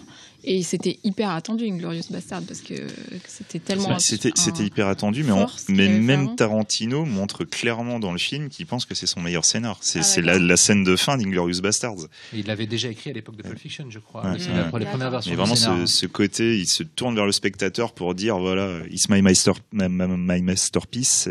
Enfin, Ouais. il le dit clairement. C'est Ça, Tarantino c'est qui mon parle plus au grand spectateur. pipi. Quoi. C'est- Et là c'est pas bon signe quand il y a des espèces de quand l'ego C'est le mur, voilà. quand l'ego trip en fait il est clairement annoncé dans un film. Mhm. On peut avoir des scripts qui sont un peu ambitieux, prétentieux, mais alors quand c'est affiché comme ça, c'est pas bon. Mais c'est vrai que je trouve que le film était présenté comme ça. C'est genre, attention, Tarantino va encore vous mettre une claque et lui-même s'en cachait pas et tout. Et c'est vrai que du coup, quand on l'a vu, moi j'ai pas trop aimé Inglourious Bastard non plus. Il y avait déjà eu un problème avec Boulevard de la Mort dans son film précédent, qui était rendu comme Tarantino fait enfin un film d'horreur non, méprise, tout hein. sauf un film d'horreur. Ouais, mais Et, c'était la méprise du projet Grindhouse en fait. C'est- En plus, c'est le film pour- a non, été- pour moi, c'est surtout que Tarantino n'a pas respecté Non, mais- le deal. Non, mais surtout le truc c'est qu'en plus le film, faut se rappeler, était prévu comme un double programme avec des bandes annonces machin et tout, et qu'à Cannes ils ont extirpé le film, l'ont rallongé pour faire une version uniquement visible séparément parce qu'on voulait pas montrer Rodriguez à Cannes, on voulait juste montrer Tarantino. Rodriguez Et c'est ce qui a peut-être pas aidé le film de Tarantino, je pense. Moi, j'ai vu la version Grindhouse avant de voir les versions longues. Wow. Et alors C'était déjà pas terrible. Et bah, justement, Moi, non, pourtant. mais le Tarantino, je l'ai trouvé pas terrible, justement. Moi, le Rodriguez, j'avais adoré, mais alors le Tarantino, du coup, comme il arrive après un grand moment de folie pure entre Rodriguez, les bandes annonces et tout, j'avais pas envie de me taper ça, quoi. Après, effectivement, il serait arrivé en premier dans Grindhouse, je dis pas. Il y aurait une montée en puissance. Bon. Par contre, après, comme tout le monde me tannait pour me dire que c'était quand même pas si mauvais que ça, j'ai quand même regardé la version longue. Effectivement, la version longue est meilleure. Voilà. Autant C'est un film dans lequel il recèle Kurt. plein de choses qui joli. Ah, je m'incline. Enfin, pas trop. Parce que, recèle donc plein de scènes extraordinaires à de moments. Mais voilà, je trouve qu'avec ce Inglourious Bastard, il y a ce côté des hauts très hauts et des bas très bas. Et puis c'est surtout celui où, en termes de dialogue, je trouve qu'il s'en sort le moins bien. C'est-à-dire que, la que scène ultra longue dans le resto voilà, sur où- Les Vanishing comédiennes Point. sont pas bonnes, hein. aussi, ouais. Le truc c'est que c'est peut-être en fait c'est le casting le plus faible qu'il a. En fait on oublie parce qu'il y a Kurt Russell qui emporte le morceau, mais les autres gonzesses faut quand même se les fader. Rosario Dawson, c'est tout dedans, je sais plus. Ouais, mais Rosario Dawson, elle Ouais, est bien. elle est bien, Physiquement, elle est tellement bien que même si ses dialogues sont pas terribles, non, mais puis en plus, c'est plutôt une bonne comédienne. Elle En est plus, bien, Rosario hein, Dawson. je trouve qu'elle est plutôt Ouais, bien. non, Ah, mais. il y avait ça, une cascadode, c'est ça qui Zoé avait Zoé Bell, c'est ça, Zoé ouais. Bell, qui est sortie. Qui est moins d'ailleurs. belle que Rosario. Désolé. Mais bon, en fait, le truc, c'est que moi, j'aime quand même bien Boulevard de la Mort et les morceaux de bravoure sont tellement exceptionnels. La scène L'accident. d'accident, elle Mais est c'est juste une des incroyable. scènes d'accident les plus incroyables de l'histoire du cinéma. C'est Rien que surtout- pour ça, quoi. Putain. Elle est- Que je tiens juste à dire un petit truc, c'est qu'un Tarantino raté est au-dessus de 80% des films qui sortent en règle générale. Voilà. Oui, non, mais évidemment. Mais tu vois, Et quand Inglourious tu dis raté, Basterds, c'est par quand même exemple. fort. Non, mais tu vois, Non, mais moins bon. Inglourious Basterds, par exemple, en fait, aujourd'hui, j'ai du mal à me souvenir de morceaux de bravoure qui m'ont, enfin, je sais, en dehors il y de a- l'ouverture. Ouais, en dehors de c'est le dialogue l'ouverture. dans la table, Ouais, l'ouverture, ouais. aussi. Et puis au milieu, il y a des trucs, je crois. Ouais, je sais pas. Moi, je me souviens Scène de fin, ouais, à la du limite, quiproquo ouais. autour d'Antonio Margheriti. Ah, la scène C'était dans très le- drôle. Oui, oui. Voilà, Puis mais- la scène dans le bar, le resto-bar, où il y a... Oui, oui, Des avec les tensions. doigts. avec la ouais, tension ouais, et tout ça, là, elle est quand ouais. même cool et tout. Non, il y a des trucs. Et où d'ailleurs il y a un excellent acteur allemand, dont je ne me souviens plus du nom, qui joue Kretschmann, le, oui, quelque chose. qui Thomas joue, Kretschmann. qui joue le barman et qui est un acteur mais C'est pas lui aussi mortel. qui joue dans King Kong, Peter Jackson, qui joue le Si. C'est le bateau. Si. capitaine de bateau. Ah oui, ouais. Thomas Ouais. Kretschmann. Voilà, Ouais, ouais. d'accord, ok. Non, cet acteur est vraiment excellent. Vraiment. Serial Killer. Fausto était parti, il vient de revenir. Moi, je veux juste revenir sur parce qu'on parlait de grosses attentes. En fait, il y a eu un film vraiment pour le coup, on a attendu longtemps avant de l'avoir. Et en plus, Ah, c'est un une film grosse attente. qui a eu une sorte de d'histoire. C'est Kill Bill en fait qui devait être à la base un seul film, qui est devenu deux films. Enfin, et Kill Bill, je regarde bien moi ma timeline Tarantino. À la base, c'était un seul film. Et il y a quand même eu 6 ans entre les deux. Et il n'y a jamais eu après autant de temps d'attente entre deux films de Tarantino. Je pense que Kill Bill 1 et 2, pour moi, c'était le pinacle à un moment donné du système Tarantino. Et c'était carrément devenu le 4e film de Tarantino. et que mine de rien, Il y a 6 ans entre, tu parles de quoi 6 ans entre. entre Kill Bill 2 et Jackie Brown et premier Kill Bill. Oui, c'est ça, oui, bien sûr. Non, pas entre les deux films. Je me suis dit, mais. Dans la filmographie de Tarantino qui est assez régulière en sûr. termes d'années, c'est à ce moment-là qu'on a eu le plus d'attentes. On s'est dit, mais qu'est-ce qu'il fait Bien sûr. Après Jackie Brown, il y a eu un long passage où il s'est rien passé. Parce qu'il s'est laissé, à mon avis, je sais pas, c'est une théorie que je propose. À mon avis, il s'est laissé piéger justement par les critiques de Jackie Brown. C'est-à-dire quand on parlait de film de la maturité, c'est-à-dire que le mec, effectivement, il a été sacralisé, ce que vous voulez après Pulp Fiction, mais Jackie Brown qui a constitué un petit peu ce que d'aucuns considèrent comme une espèce d'aboutissement en fait dans sa carrière, je pense que ça l'a un peu ça lui a fait se poser des questions en fait. Est-ce qu'il faut revenir finalement vers un cinéma un peu plus pop, léger et frontal comme Reservoir Dogs et Pulp Fiction l'étaient, ou est-ce qu'il faut revenir vers une forme de gravité, quelque chose qui tient plus au drame comme l'était justement Jackie Brown? Finalement, avec Kill Bill, il y a les deux dedans. Il y a les deux dans les deux parties. Ouais. Et c'est pour ça. Et à mon avis, en fait, je premier, c'est pas idiot comme théorie. Et le premier point, la bascule en fait dans sa carrière, à mon avis, c'est Kill Bill Volume 2. C'est le film où je me dis tiens, là il se passe un truc quoi, plus que Jackie Brown. Et d'ailleurs, ça n'a rien à voir, mais dans Kill Bill Volume 2, c'est le seul moment de sa filmographie, enfin c'est la première fois que c'est arrivé, c'est con hein, mais en niveau de musique, c'est la première fois qu'il met un morceau moderne en fait dans le film. Et, dans le sens contemporain, il a mis des morceaux modernes, mais vraiment de l'époque du film quoi. C'était pas arrivé avant, c'est un morceau qu'on entend à la fin justement et tout, voilà, et c'est marrant, c'est peut-être ça aussi qui rentre en ligne de compte. Et, voilà. Et est-ce que par contre il n'y a pas eu des films à aborder, enfin pas aborder mais c'est aborder des films qui ne sont pas faits entre justement Jackie Brown et Kill Bill. Est-ce qu'il n'y a pas eu des projets, ça arrive souvent hein, chez les réalisateurs, des projets sur lesquels ils sont attachés, ils bossent dessus, puis finalement ça se fait pas et tout. Là je n'en connais pas, mais c'est peut-être que je n'ai pas l'information. Mais est-ce qu'il y a eu des projets qui n'ont pas été faits entre Je sais qu'il avait un projet, mais alors je ne sais pas si c'est à ce moment-là qu'il voulait le faire ou pas, qui s'appelait Killer Crow, qui est censé être un film sur la façon dont les Noirs étaient maltraités dans l'armée américaine pendant la Deuxième Guerre mondiale.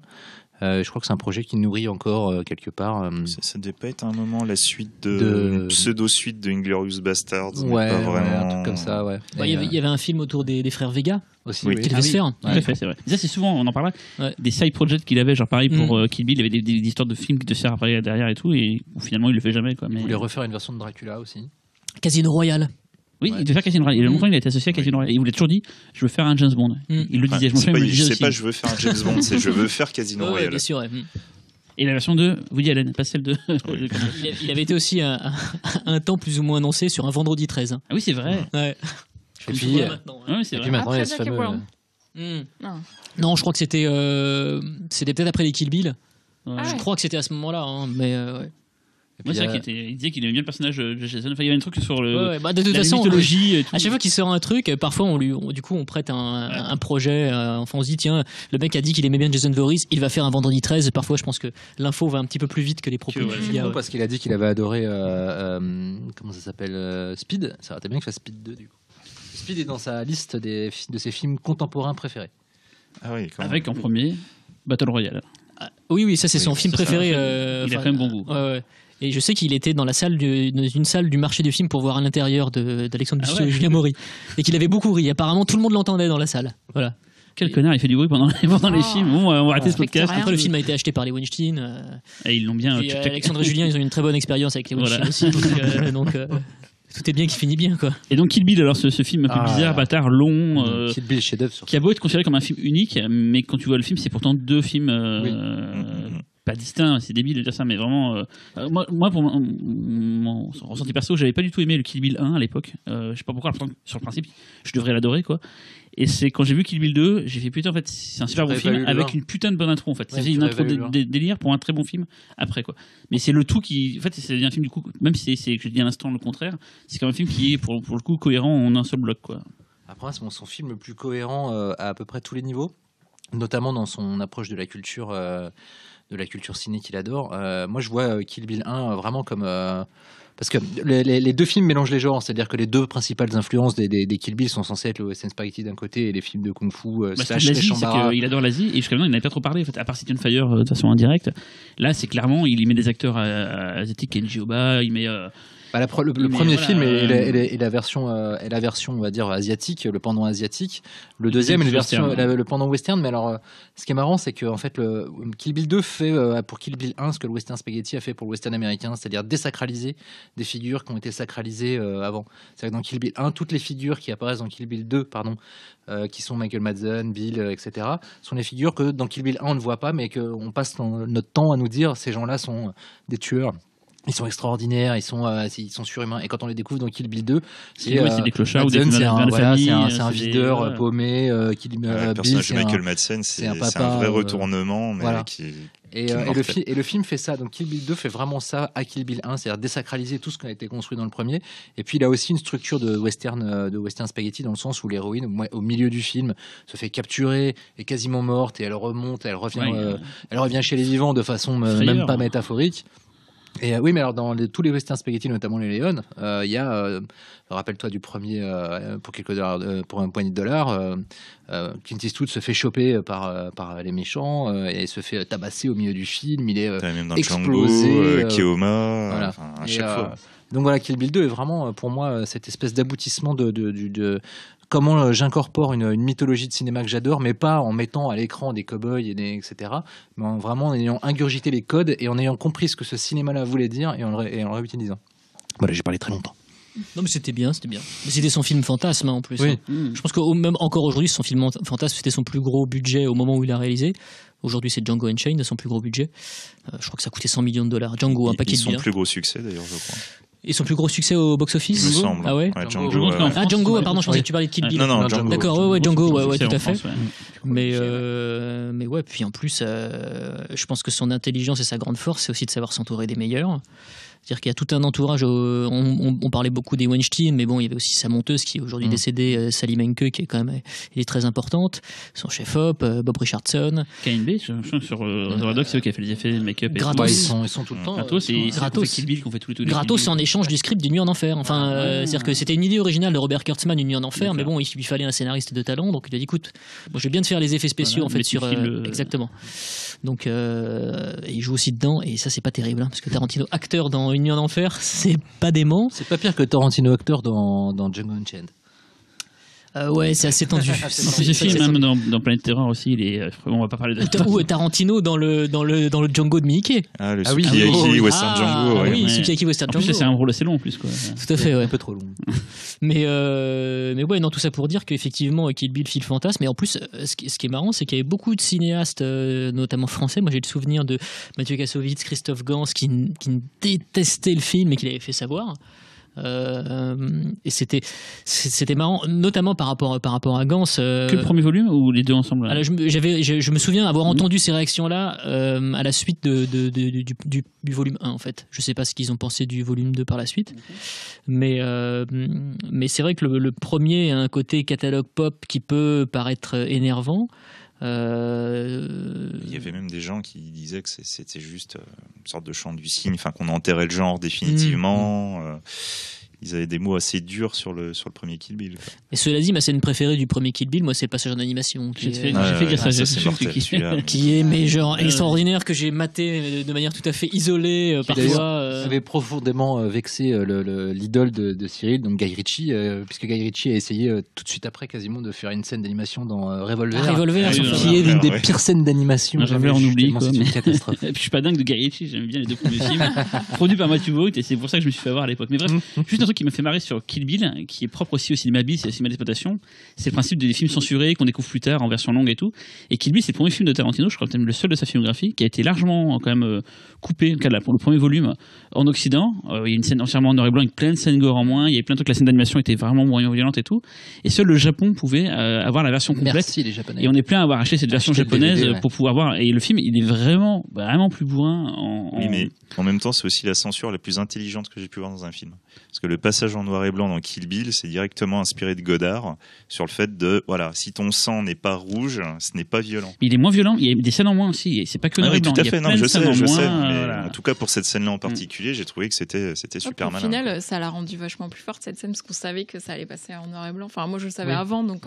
Je pense que ça, en effet, ça a amené une dimension mythique à cette scène qui aurait peut-être été un peu moindre, même si la scène en elle-même, qu'elle soit en couleur en noir et blanc, elle est juste folle. Oui, mais c'est vrai que le passage en noir et blanc lui donne un truc en plus. En plus, on avait découvert grâce à la bande-annonce, d'ailleurs, bande-annonce qui tue à l'époque. Je l'avais maté en surboucle. Bien sûr. Avec les je connais des gens qui pleuraient devant la bande-annonce. Et dans la bande-annonce, on voyait les plans en couleur, donc on savait que ça foirait, qu'il y avait un truc qui allait pas dans cette version qu'on a découvert. Et je me souviens, cette bande-annonce, elle était sur la BO en CD de Kill Bill. Ouais, tout à fait. C'était la musique de Battle contre le d'honneur de Thomas Yasuo. Cette musique après qui a été défigurée par Téléfoot, mon Dieu.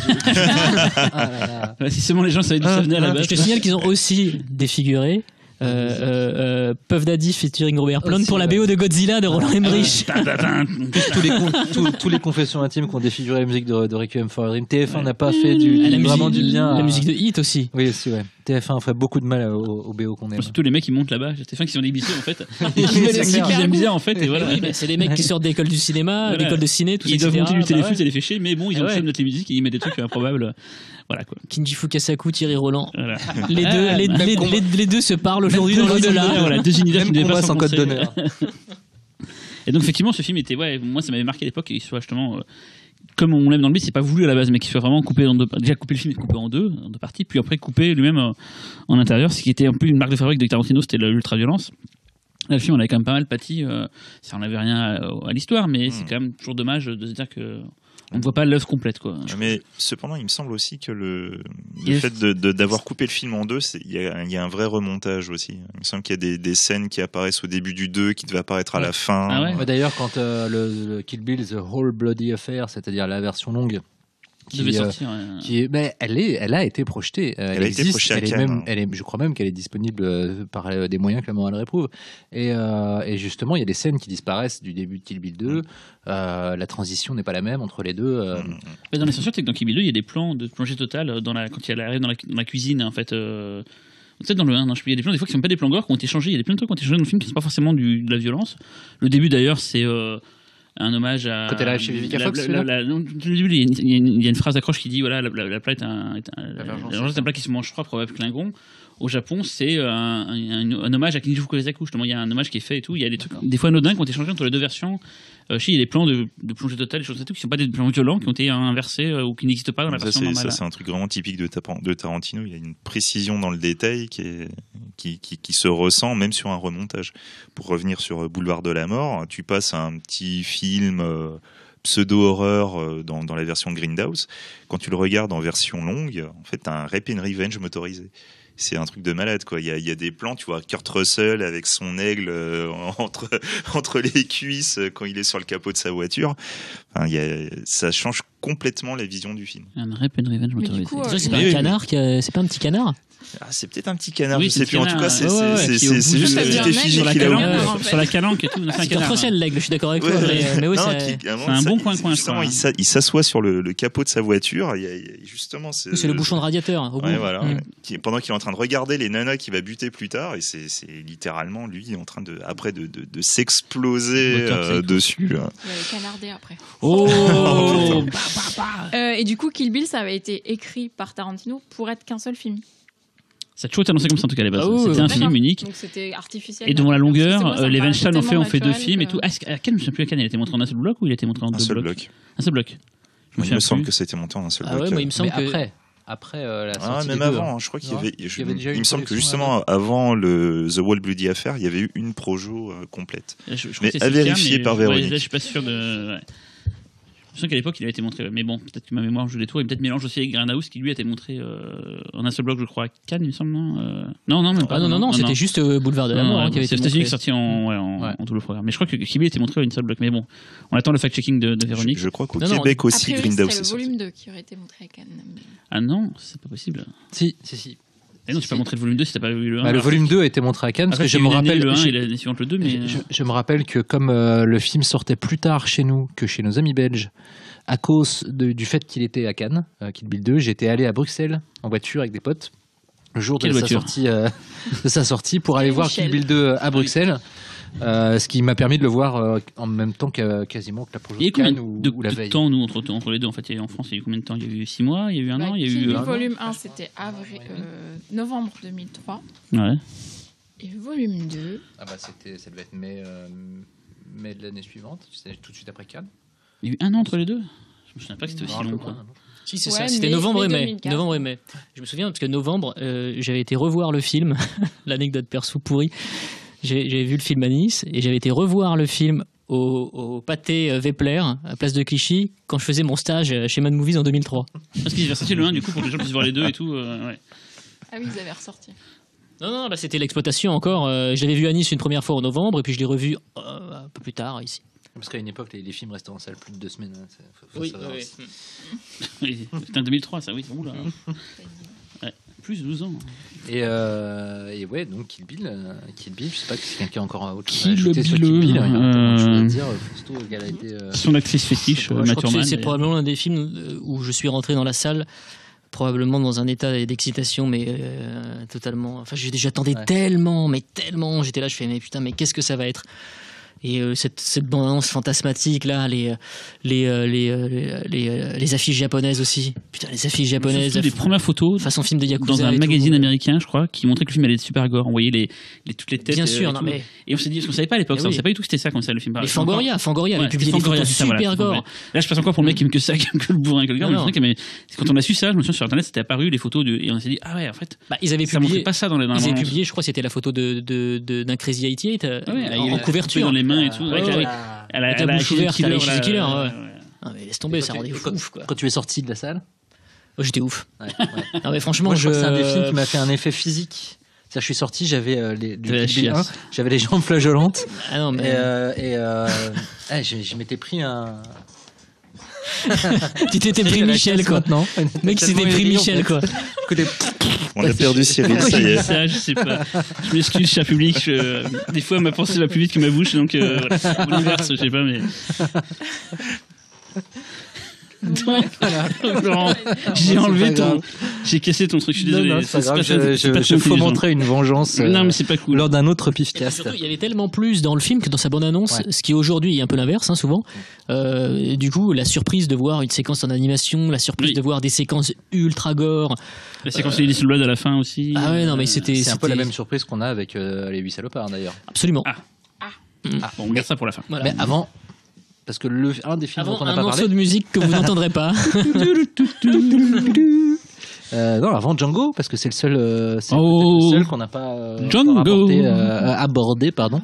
On l'a pas apporté non plus, mais en tout cas, on l'a pas abordé avec beaucoup de véhémence et de précision. Et en fait, j'ai la sensation que l'attente des films de Tarantino s'est amoindrie au fur et à mesure où justement le délai se rétrécissait de film après film. Et que le public est de plus en plus nombreux à le voir et qu'il y a moins ce côté initié, ce qui n'a jamais été vraiment le cas. Faut pas, à part Reservoir Dogs, il y a vraiment pas un côté initié, mais peut-être le côté maintenant, les gens, peut-être, c'est plus, il y a beaucoup de gens d'ailleurs qui commencent à détester Tarantino depuis Kill Bill, à dire que c'est pas bien, alors qu'avant tout le monde adoubait Tarantino. Et ça, c'est marrant que tu dis ça, pardon Laurent, mais c'est marrant que tu dis ça, c'est surtout que les reproches que certaines personnes font aujourd'hui à Tarantino, en fait, pour la plupart ne tiennent pas, dans le sens où reprocher aujourd'hui au cinéma de Tarantino qu'il est bavard, c'est être à côté de la plaque, dans le sens où c'est la première scène de Reservoir Dogs.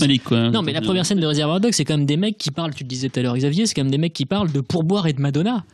autour d'une table pendant 10 minutes ou presque, Non, ou non, moins mais- peut-être. Mais et du coup aujourd'hui qu'on piaille en disant ah non mais il y en a marre de ces monologues, il y en a marre de ces trucs là, tout ça etc. Mais ça a toujours été comme ça Tarantino quoi. En fait, à l'époque du Kibi, je me souviens, les gens étaient vénères parce que c'était le côté Tarantino présente. Il y avait tout quasiment sur les jaquettes de DVD. Ouais, C'était ouais, Tarantino sûr. présente, ce qui est maintenant un petit peu le Nicolas Winding Refn présente. Je suis désolé, Laurent. C'est mais pas grave, oh là là. c'est ce qui est en fait. Mais ce côté, ça énervait trop de gens. Il était un peu trop partout, un peu comme une sorte de marque. Ah, c'est devenu un label, c'est devenu un label. label, Ouais. Voilà, c'est ce que Voilà. je voulais dire. Merci. D'ailleurs, une des raisons peut-être pour lesquelles Django a eu tant de succès, c'est que Django, dans sa structure, dans sa construction, est peut-être un des films les moins tarantinesques, on va dire.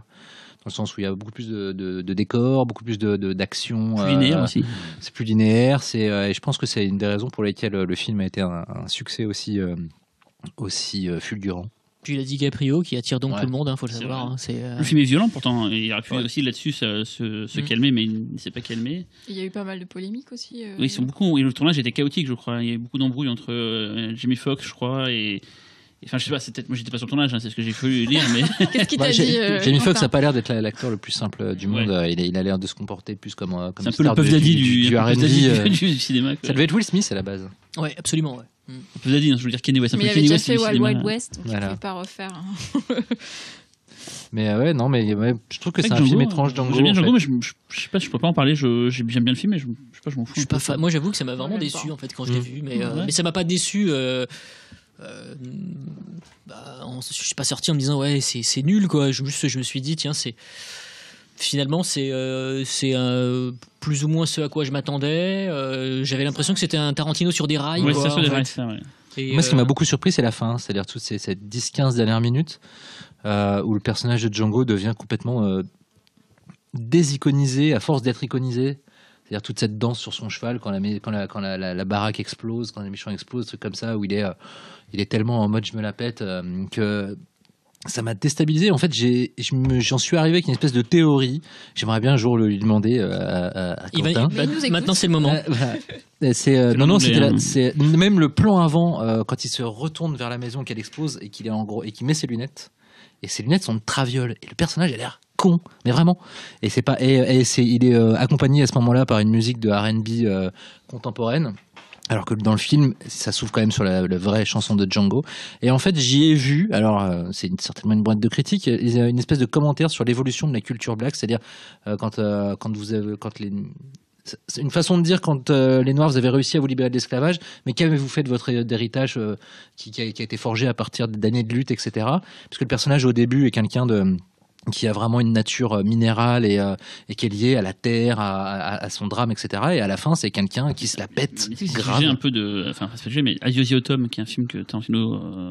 De quoi, j'ai pas compris. Adios Tom. Adios Ah oui, oui, d'accord, ok. Les Négriers, un film que Oui, Tarantino oui. adore. Oui, Les Négriers, et oui. ça commence pareil, ça commence par l'esclavagisme, et à la fin, ça parle de qu'est-ce que sont devenus ces enfants de l'esclavagisme et tout. Et Peut-être moi un- j'ai peut-être vu, sa façon à lui de- j'y ai vu une espèce de commentaire sur la culture black. Et c'est ce qui, pour moi, du coup, m'a permis un petit peu d'alléger ma déception par rapport au film. C'est-à-dire que si c'est ça, je trouve ça très fin, très intelligent et même assez. C'est une prise de risque de finir son film en ridiculisant son héros. Ou alors, dans ce cas-là, il n'y a pas du tout pensé et la fin est complètement ratée. C'est possible. Posto, t'en penses quoi? Non, je trouve que c'est une théorie qui est intéressante. Moi, avec Inglorious, en fait, je trouve que c'est des films qui commencent à être un peu trop grimaçants. Enfin, au niveau des personnages, tout ça, il y a quelque chose de Cabotine un peu. ouais, il y a quelque chose qui commence à tenir en fait du pastiche. Christophe Waltz dans les deux, c'est peut-être ça qui te fait dire Ah, et ça, moi, je le pense. trouve vraiment pas bon dans les Il est deux. trop self-conscious. Ouais, puis t'as Bah, alors, c'est ça. Et Très ricanant. ouais, très ricanant. Et du coup, je sais pas, je doute pas en fait du fait qu'il puisse croire à son histoire de manière totale, comme c'est toujours le cas d'ailleurs dans ses films. Mais je trouve qu'il y a quand même, on sent le réalisateur superstar très très conscient en fait des personnages qu'il est censé donner au spectateur. Et parfois, la plume est un peu trop lourde, quoi. Et je trouve que c'est la première fois qu'en termes même de structure des scénarios, Django, c'est faible. Notamment tout le dernier acte, quand il s'échappe. Et quand on dit, quand il est capturé, quand on lui dit tu vas être envoyé dans cette mine où tu vas vivre un enfer, etc. Et on s'attend à le voir vraiment aller au fond de son calvaire pour en revenir plus vénère, plus fort. Au bout de 10 mètres de chariot, il s'évade à cause de Tarantino qui joue un personnage complètement con et absolument pas crédible. Et voilà, et je me suis dit, mais putain, ça c'est une promesse ultra jouissive sur le papier qui est pas tenue par le film. Et ouais, j'ai trouvé plein de pétouilles comme ça. Il y a la séquence très slapstick, très humoristique avec le Ku Klux Klan, le KKK, quoi, qui vont attaquer. Ça je trouve ça génial. Et ça, c'est vrai que c'est de la comédie pure comme ça. Je l'avais pas vu depuis longtemps chez lui en fait. Parce qu'il y a toujours eu de l'humour, hein, c'est pas le problème. Mais là, c'est carrément une séquence que tu l'enlèves, ça n'enlève rien du film. Je crois, si je me souviens bien. C'est juste pour le lol, comme parce que Tarantino est très dans le lol. Hein, j'ai remarqué. C'est un réalisateur loller. Voilà. D'ailleurs, c'est mon anecdote à 2 balles, mais qui me fait... j'aime beaucoup le film juste parce que fait dans le film, il y a une grosse dent montée sur des ressorts qui surplombent le chariot. J'aime bien cette grosse dent, je la trouve rigolote. Voilà, c'est tout. Et en plus, elle sert dans le film. Hein. Elle sert. C'est ça son anecdote. Voilà, mais j'aime bien cette grosse dent. C'est pas une anecdote. C'est rigolote. Et du coup, donc en gros, Django, c'était son dernier en date, qui est un peu décevant de l'avis de tous. Xavier aussi. Pour moi, c'est typiquement un film où le réalisateur a conscience de son écriture, de ses tics, et il sent un peu obligé de les refaire. Donc voilà, pas grand chose à dire. Tarantino, quoi. Ouais, voilà quoi. C'est du coup pas grand chose à dire sur Django. J'ai pas adoré. Et du coup, en lui, fait. Salopard, tu l'as vu toi, Xavier? Oui, et mais pas dans les mêmes conditions que Fausto et Laurent. Alors, c'était pas avec Michel du film, mettons les points. Laurent était avec Michel, comme d'habitude, à chaque fois qu'il voit un Tarantino. Résumé, mais après chacun va parler. Fausto et Laurent l'ont vu en projection presse en numérique, et toi tu l'as vu en projection publique en 70 mm. Voilà. Mais ce n'est pas que ça, c'est pas qu'un problème de projection, il y a eu des trucs en plus. Voilà, Oui, voilà, moi je n'ai pas tout à fait le même avis que mes camarades. Mais ton film était un peu différent, ça je veux dire. Oui, en fait. T'avais droit à la version longue. Voilà, c'est ça. En fait, comme c'était une projection 70 mm en mode roadshow, le principe à l'époque voulait que pour récompenser le spectateur qui venait à ces séances, on offrait une scène en plus ou des petits bouts de scène comme ça. Et du coup, Tarantino a décidé de reprendre ça et a offert en fait un montage qui est plus long de 8 minutes. Est-ce que le film était, parce que j'ai pas eu d'informations, est-ce qu'il était en méga ramasse, est-ce qu'il était en format large, plus large que Cinérama, tu veux dire? Cinérama, excuse-moi. Est-ce qu'il était plus large que le, est-ce qu'il y avait des panneaux sur le côté de l'écran ou pas du tout? Non, il était pas. Vous l'avez vu en scope classique et tout. Oui, enfin pas scope classique, non, parce que l'image était quand même beaucoup plus large. D'accord. Mais sur un écran normal. Sur l'écran du Grand Rex. Si tu veux, donc en fait, si tu veux le voir vraiment en 2,76, qui est le format du l'Ultra Panavision 70. Je vois même pas où tu vas le regarder. Oui, en fait. En France, oui. Ils ont créé, il y a les cinémas, il y a encore les panneaux. Mais je crois qu'en France, mais nous avons bien vu l'image complète en 2,76. D'accord, avec beaucoup de noir en haut et en bas du coup. Voilà, c'est ça. C'est ça. Bon, c'est bon, c'était tout. Non, mais j'étais intéressé du coup par les conditions de projection. Ouais, pas vu en 70. Pour les projections, enfin pour la projection à proprement parler, je ne sais pas si vous avez eu la même. Film qui commence avec une ouverture musicale. Tout à fait. Carton projeté sur le rideau. Ce n'est pas une erreur. Ouais, nous c'était pas il y avait pas de rideau. C'est pas de rideau, voilà. ouais, ça. Mais en tout cas, quand vous verrez le film, s'il y a un rideau et qu'en fait l'image est projetée sur un rideau, c'est une vraie volonté de Tarantino. Elle n'est pas gueulée auprès du. Non, c'est normal, si vous voulez. Pour la Projo 70 mm, nous avons vraiment eu droit aux conditions d'époque. Donc nous avions des ouvreuses qui venaient apporter popcorn et bière. Ah non, pas popcorn. Faut donc pas ça les popcorn, mais ça me voilà. Mais la bière, c'était cool. Ah, ça, c'est d'accord. et du coup, nous avions eu un entracte. Ouais, je sais pas si vous l'avez vu aussi. On a eu un entracte. 15 minutes. Ouais, on a eu un entracte. J'ai discuté avec Laurent, il était à côté de moi. 15 minutes d'entracte, alors que le film fait 2h47. 2h47, donc moi 2h55. D'accord. Voilà, plus un quart d'heure d'entracte. Et c'était bien. Ouais, puis parce qu'on n'a pas parlé du film. Non, mais en fait, du coup, c'est un peu difficile de parler du film sans spoiler, puisque c'est un film qui m'a surpris, nous a surpris, en tout cas pour les personnes de la rédaction. Là, je parle vraiment de la rédaction de Mad, quoi. Dans le sens où on s'attendait pas à voir ça. Puis moi, j'avais pas mal de réserves concernant la bande-annonce que je trouvais un peu paresseuse. Tiens, c'est encore un All-Star Cast. Tiens, il reprend encore les mêmes. Tiens, c'est encore un western. C'est vrai que côté huis clos faisait peur. Ouais, ça faisait peur. Puis en plus, ayant été déçu par Django, ça me faisait un peu chier de le voir retourner au western. Alors j'adore le western, c'est pas le problème, mais bon, pour moi c'était quand même un peu un raté, Django Unchained, donc je me suis dit tiens, ce serait pas mal en fait qu'ils reviennent peut-être à un environnement plus urbain, enfin je sais pas, mais en tout cas quelque chose de différent. Et le film n'étant pas vraiment un western, si ce n'est dans ses fétiches, mais pour le reste on est quand même plus dans un whodunit façon Agatha Christie qui vrillerait à tendance bip. J'ai été en fait je crois que j'ai été conquis quoi. Enfin je me suis vraiment éclaté, c'est-à-dire que je jubilais en fait sur mon siège à côté de Laurent Duroche, qui jubilait aussi, je crois, Oui, et j'ai senti, c'est pareil au niveau des dialogues, je l'ai senti retrouver de sa superbe dans le sens où j'ai vraiment ressenti une connivence entre tous les comédiens. Tout était lié de manière organique, ça se répondait bien. Il y a un très très bon timing comique, tout ça, etc. Le film est très drôle. C'est peut-être plus qu'un western, c'est une comédie très très noire. Ouais, et en puis fait. en plus ça avance. Je trouve que effectivement c'est très bavard, mais bon, déjà les dialogues sont excellents. Enfin, moi je les ai trouvés excellents. Après, c'est toujours très subjectif, quoi, de rire ou pas à des dialogues de Tarantino. Il a retrouvé un mordant de dialoguiste qu'il avait un peu perdu. On parlait de spoiler, c'est un film qui a twist ou qui a. C'est un whodunit, donc de fait, c'est compliqué qui en fait. Fait quoi, qui exactement, c'est que c'est compliqué et par ailleurs le fait de. C'est quoi le plot? Je parle beaucoup anglais, mais alors c'est quand une fille te touche les.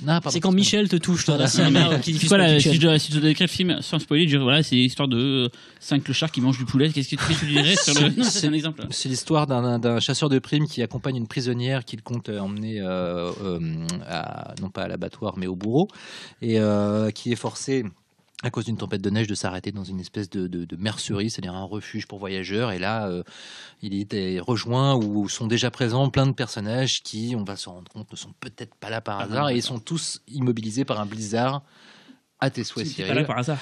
Qui non plus n'était pas là par hasard, puisque la météo l'avait annoncé, bien sûr. Et Xavier, tu n'as pas aimé, toi? C'est plus subtil, c'est... Comment dire, sans rien révéler. Je me suis un peu fait chier, quand même.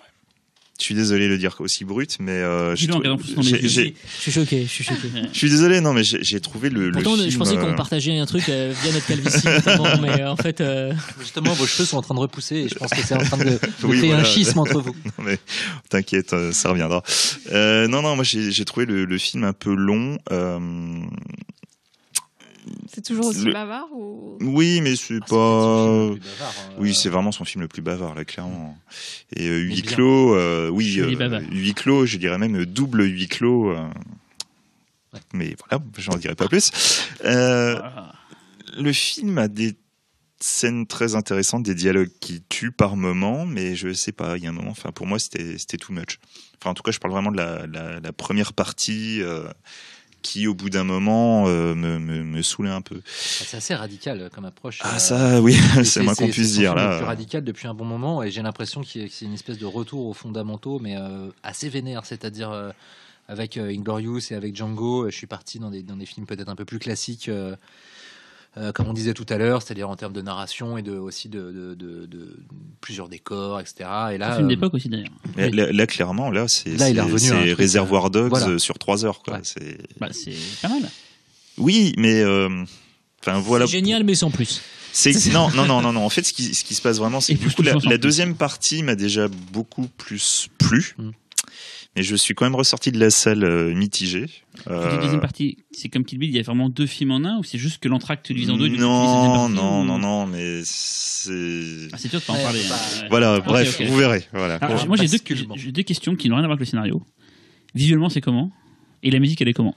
Alors, on n'aura pas le même point de vue, parce que moi, je l'ai vu en 70 mm. Alors, du coup, la porte de 70, parce que après, ça tue le 70 mm. C'est très beau. Il y a quelques plans, les plans de la neige en 70 mm. Ouais. Putain. Ouais. Putain. Juste, c'est des trucs de bâtard, quoi. Mais vraiment, Alors, dans quel sens? Exprime-toi autrement que par le langage s'il te plaît.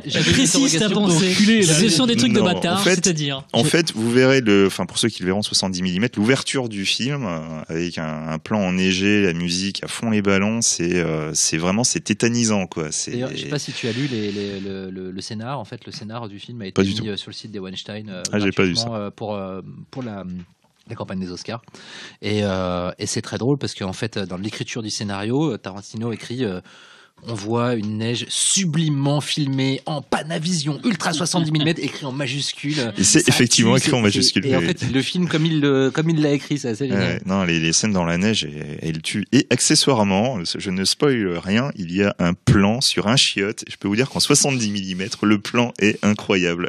Moi, je me posais une question. On peut rappeler juste pour ceux qui regardent, qui nous écoutent, qui ne sauraient pas, le 110 mm, c'est un format de projection et de tournage. La pellicule, d'habitude, elle fait 35 mm, là, elle fait 70 mm, donc elle est 2 fois plus importante. Donc, en fait, il y a 2 fois plus de détails, en fait, et quand c'est projeté, c'est 2 fois plus détaillé. C'est un peu comme le 4K pour 4 fois plus, voilà. Et du coup, il faut des projecteurs donc à l'ancienne, et en plus 70 mm qu'on ne trouve pas beaucoup. Et le distributeur a prévu de faire une tournée en France. Je suis un peu mon parisien. SND, le distributeur. Voilà, SND, et le film va être projeté dans plusieurs cinémas. Cherchez à vous renseigner en 70 mm, une seule fois à chaque fois, et il finira sa course au Gaumont-Marignan à Paris, et il sera projeté là-bas en 70 mm. Donc pour ceux qui sont sur Paris ou qui veulent faire le voyage, il sera à partir de la projection, voilà quoi. J'ai lu en fait qu'il allait être exploité totalement au Gaumont-Marignan en 110. Oui, ce que je dis, il termine sa course en 70 mm. La dernière avant-première, c'est en France. Et après, il est exploité tout le reste du temps en 110 mm. Mais je me posais la question. Il fait la tournée avant, quoi. Et c'est pour ceux qui ne le savent pas, c'est pas qu'un gadget, c'est voir un film en 110 mm à notre époque, en fait, c'est quand même très rare. D'un point de vue technique, en scope, on est en 2,35 et donc en 70 mm. On parle de ratio d'image. Voilà, en ratio d'image, on est à 2,76. Mais je me posais la question justement, on perd quelque part en 70 mm, si je ne m'abuse, le grain pellicule, puisque plus l'image a de définition et plus il y a de place sur la pellicule pour accueillir de la lumière.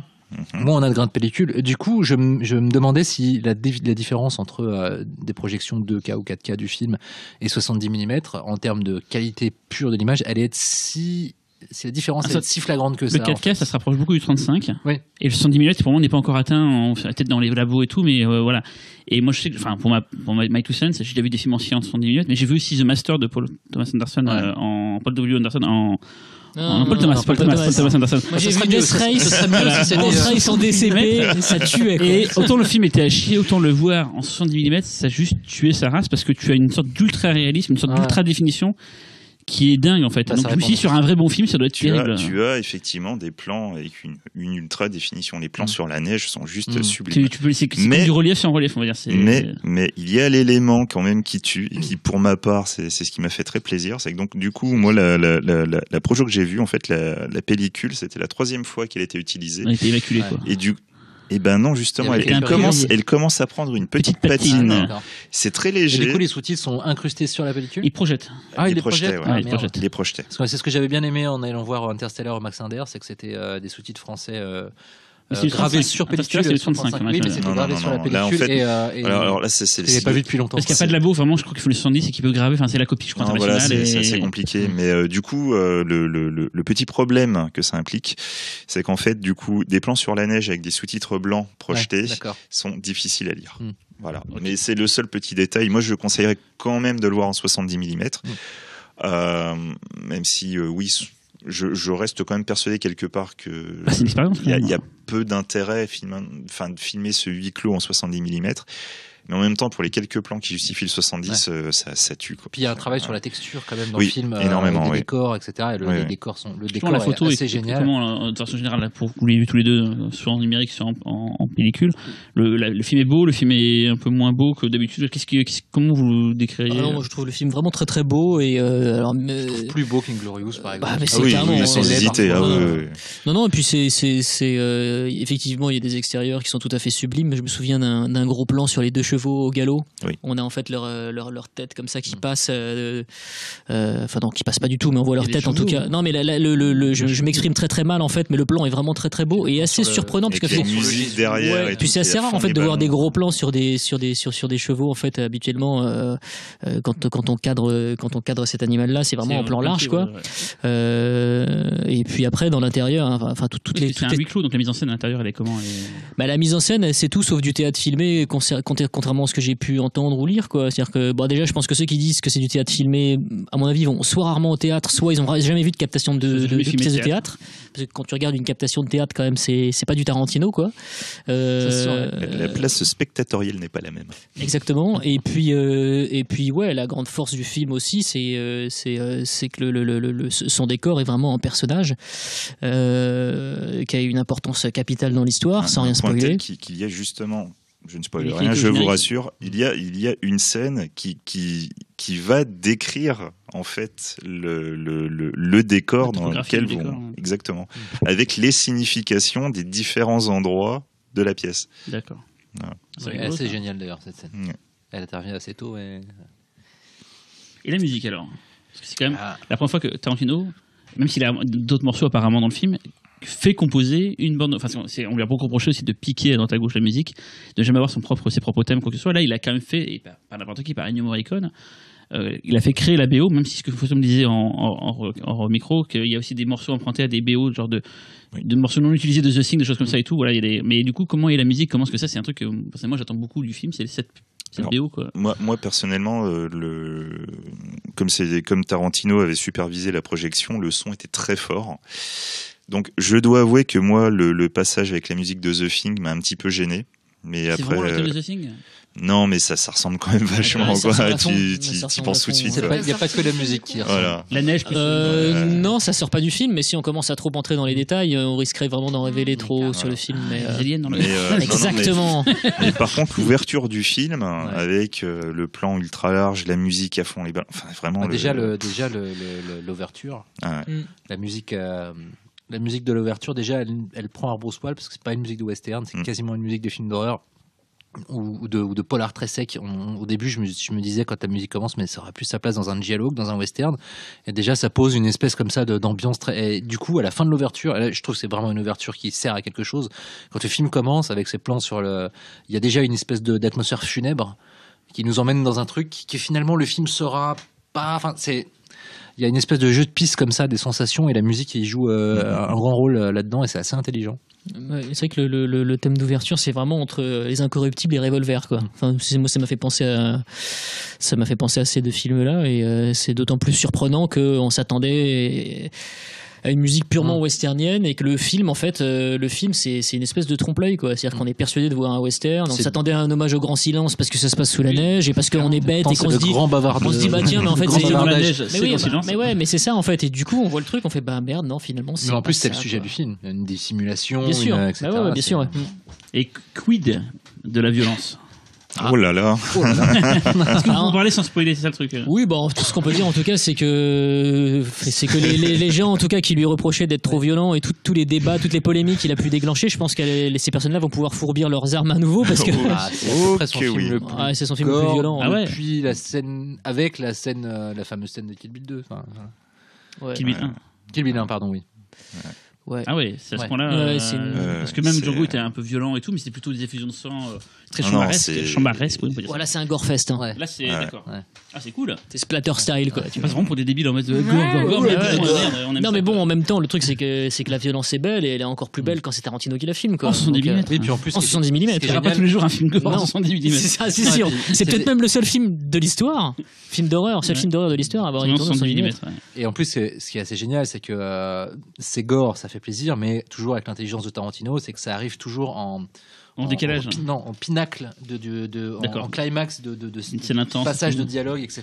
Comme on disait tout à l'heure avec Jackie Brown ou Tad De Niro, d'accord. Mais à chaque fois que ça arrive, c'est soit inattendu, soit tellement attendu que c'est extrêmement jouissif. Enfin, c'est toujours très intelligent. Et puis cette fin de ouf, quoi. Enfin.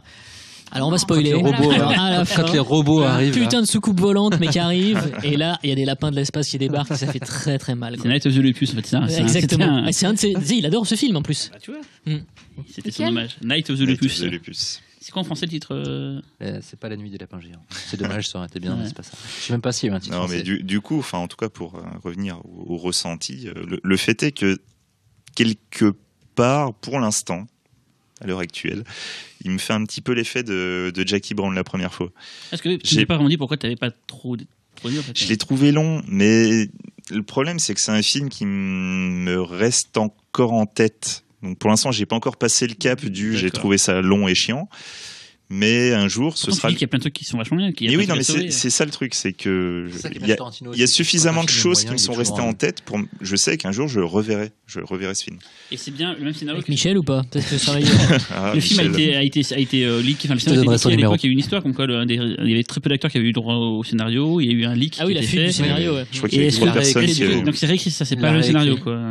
En fait, il dit déjà que de toute manière, il a écrit plusieurs versions du scénario parce qu'il savait pas dans quelle direction allait partir l'histoire, et que comme c'est vraiment par acte, quand il arrive à la fin d'un acte, il se disait tiens, si je prends plutôt ce parti pris là, ça va plus. D'accord, c'est pas la révélation qui a changé, c'est le film entièrement. Voilà. Et puis en effet, il a de toute manière réécrit après la révélation du scénario en ligne, et il a écrit plusieurs versions qui ont circulé pour que du coup personne ne sache vraiment laquelle allait être filmée. Même lui ne savait pas du coup. D'ailleurs, petite anecdote de Monsieur Tarantino lui-même lors de la Projo en 70, c'est qu'en fait à la base ça devait être la suite de Django Unchained.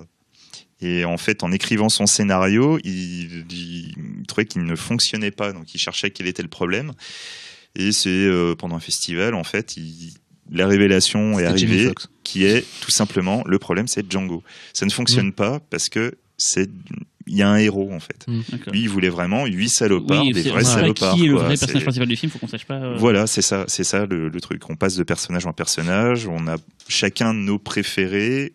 Ou comme le dirait Tarantino, si vous avez un préféré, je me pose de grandes questions sur vous. Mais c'est d'ailleurs assez génial, c'est que c'est justement, je trouve que ça peut être un défaut de ce genre de film, c'est-à-dire de faire ce genre de cast où personne ne devient un point d'ancrage moral. Et c'est souvent un échec. Mais alors là, c'est réussi de A à Z. Et là, il retrouve plein de gens. Donc, il y a Tim Roth, il y a Kurt Russell, Samuel L. Jackson. Il retrouve pas mal de ses acteurs. Il y en a des nouveaux. Damien Béchir, Bruce Dern. Je crois qu'il n'avait jamais joué à Bruce Dern. Il retrouve Zoé Bell aussi. Ouais. Oui, Zoé Bell. Et Walton Goggins qui avait un petit rôle dans Django. Et donc tout ça se fonctionne bien. Enfin, sans trop spoiler, mais l'osmose et tout, tous ces personnages-là, il y a des bons moments de bravoure scénaristiques. Enfin, je parle de dialogue et tout. Il y a de quoi. Il y a des dialogues qui sont vraiment hilarants. Il y a des bonnes confrontations dialoguées. Ouais. D'accord. Puis il y a pas de dents accrochées à un ressort. Non.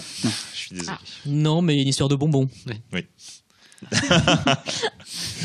Est-ce qu'on a d'autres trucs à dire sur Tarantino? Moi, j'ai quelque chose à dire. C'est le titre français de Night of the Lepus, qui est Les Rongeurs de l'Apocalypse. Voilà.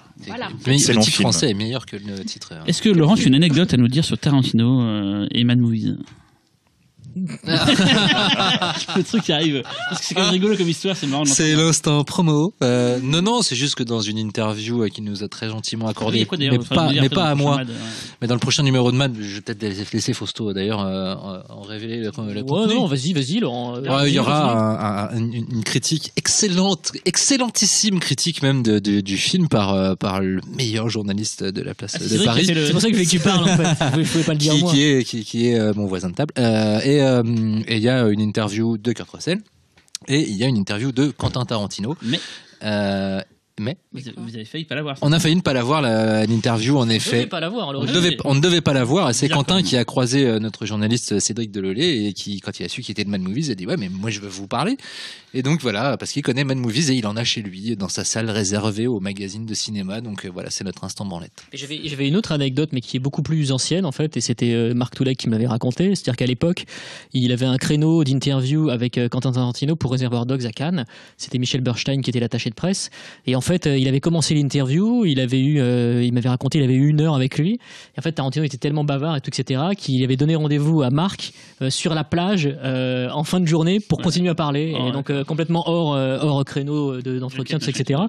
Et donc c'était plutôt cool, quoi. Et c'est vrai que malgré le fait que ce soit une star, malgré le fait que ce soit effectivement quelqu'un qui soit aujourd'hui dans des strates tout à fait inaccessibles, il est quand même assez proche de la presse, il aime parler, il est disponible, et quand on voit ce qu'il fait même pour le cinéma, c'est-à-dire en termes de préservation, en termes de restauration, voilà, c'est vraiment quelqu'un c'est un vrai militant en fait, et il pourrait très bien se passer de faire ça, mais il le fait, et il le fait très bien et avec passion. Merde, le film de Emory là, à l'intérieur, qui soit allé voir le film au marché. Moi, je sais que des rares fois que je l'ai vu en dehors de cet échelon, à Cannes, il allait voir d'autres films, il allait voir Bong Joon-ho, il y avait Mother qui passait. Moi, je l'avais vu dans Cruising à la quinzaine des réalisateurs, tu vois. Voilà, il était avec 2 meufs, chacune à ses bras, et il était en survêt tout à fait dégueulasse. Je sais qu'il était aussi, quand il est passé au Festival Lumière, il était voir plein de films en dehors de ce qu'il devait voir et tout, parce que voilà, c'est un cinéphile, il se le raconte pas, il aime le cinéma, il a toujours dit, moi j'aime le cinéma, mais c'est pas voilà, un truc de façade et tout. Et après, il a vraiment aussi un côté obscur qu'on n'a pas évoqué dans cette émission-là. Et par exemple, non, mais ce que je veux dire, c'est que voilà, Roger Avary pourrait, je pense, contrebalancer en fait. Justement, faut situer, c'est voilà, ils ont fait scénariser ensemble Pulp Fiction et il y a eu un. Ils bossaient ensemble chez Vidéo Archive. Et quand il y a eu la nomination aux Oscars et tout. En gros, il a, bon ça c'est la légende, c'est tout, il a un peu évincé Avary pour qu'il soit que lui qui touche qu'il soit récompensé pour l'Oscar, quoi. Et Avary, ça lui est resté longtemps au train de la gorge, voilà, quoi. Ce qui se comprend. Et puis voilà, il y en a aussi certains pensent que les meilleurs moments de Pulp Fiction en termes d'écriture sont ceux issus de la plume de Avary. Et c'est vrai que notamment le passage avec Z et le passage avec même si Marcellus Wallace, tout ça, etc. C'est vraiment, toute la dernière partie avec Bruce Willis. Ça c'est la partie de Roger Avary. C'est quoi d'ailleurs le nom de ce chapitre-là? J'ai un trou de mémoire. Tu as lu le chapitre de Pulp Fiction? Bah ouais. C'est ça, ouais. The Golden Watch. Jérôme. Merci Jérôme, l'homme de l'ombre. Le striker. Voilà. Mais même cela dit, j'ai rarement vu des films d'Avary enfin, Avary est un réalisateur très estimable, mais il a aussi participé à des scénars très nuls. Et tandis que Tarantino, lui, a toujours validé plus ou moins quand même la qualité d'écriture, la constance. J'aurais du mal alors qu'il y a apporté des choses, j'en doute pas un seul instant, mais de dire peut-être que Pulp Fiction doit ses meilleurs moments à Avary et pas Tarantino, c'est peut-être une espèce de snobisme un peu révisionniste, quoi. Après, c'est un mec qui a du talent. Ah oui, bah moi j'adore. C'est intéressant de faire un podcast sur ce mec qui est très sous-estimé et dont on parle assez peu. Moi, j'adore Killing Zoe. Alors par contre, je déteste Killing Zoe. À Killing Zoe, je ne peux pas. Je trouve que ce film ne ressemble à rien, et chiant, hystéro, laid. Le meilleur rôle de Jean-Hugues Anglade.